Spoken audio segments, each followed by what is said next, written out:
ভারতের সর্বোচ্চ কূটনীতিক তথা পররাষ্ট্র সচিব বিক্রম মিস্ত্রি সম্প্রতি নিজের এক্স অ্যাকাউন্ট লক করে দিয়েছেন।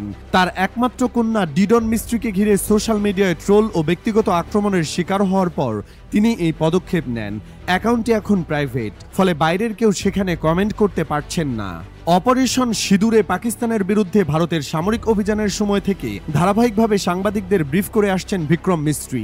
এই সময় তিনি কার্যত ভারতের কূটনৈতিক অবস্থানের মুখপাত্র হয়ে ওঠেন। দেশজুড়ে তার পেশাদারিত্বের প্রশংসা করা হলেও যুদ্ধবিরতিতে পৌঁছানোর ঘোষণা দেওয়ার পর থেকে একাংশ সোশ্যাল মিডিয়া ব্যবহারকারী তার বিরুদ্ধে ক্ষোভ প্রকাশ করতে শুরু করে। তারা মনে করে পাকিস্তানের বিরুদ্ধে ভারতের অভিযান আরও চলা উচিত ছিল এবং যুদ্ধবিরতির সিদ্ধান্তে হতাশ হয়ে এই ক্ষোভ বিক্রম মিস্ত্রির উপর চাপিয়ে দিচ্ছে। এই আক্রমণ শুধু বিক্রম মিস্ত্রির দিকেই নয়, বরং তার কন্যা ডিডন মিস্ত্রির প্রতিও ছড়িয়ে পড়ে। লন্ডনে কর্মরত এই আইনজীবী একসময় ভারতে আইনের শিক্ষার্থী থাকা অবস্থায় দ্য ওয়ার পোর্টালে ইন্টার্নশিপ করেছিলেন এবং রোহিঙ্গা শরণার্থীদের নিয়ে গবেষণা করেছিলেন।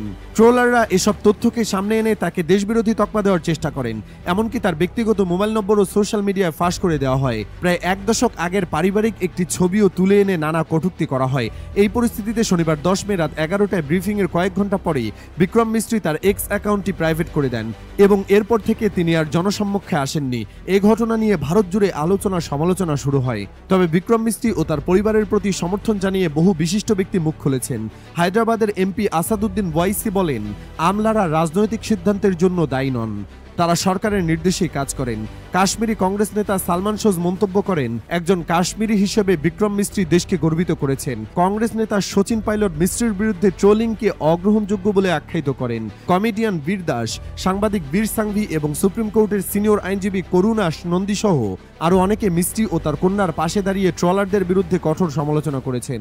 তাদের মতে যারা এই ধরনের ব্যক্তিগত আক্রমণ চালাচ্ছে তারা শুধু সামাজিক শালীনতা নয়, আইনকেও লঙ্ঘন করছে এবং তাদের যথাযথ বিচার হওয়া উচিত।